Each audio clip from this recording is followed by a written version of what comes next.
the woman realized in horror that the sudden flood was devouring the city like a raging beast.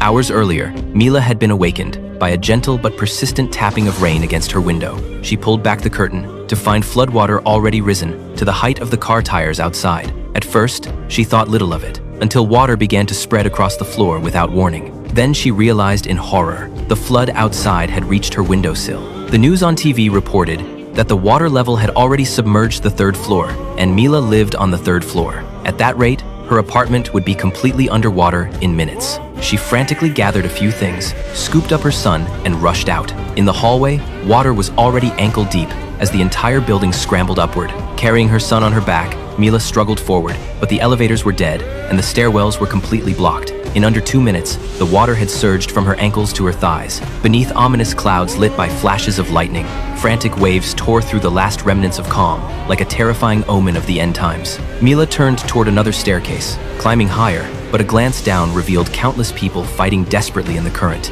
Anyone swept into the flood had almost no chance of survival. Trying to steady herself, she began softly humming to her son. But reality soon struck with brutal force. The path ahead was completely blocked by debris. Attempts to climb over the railing failed,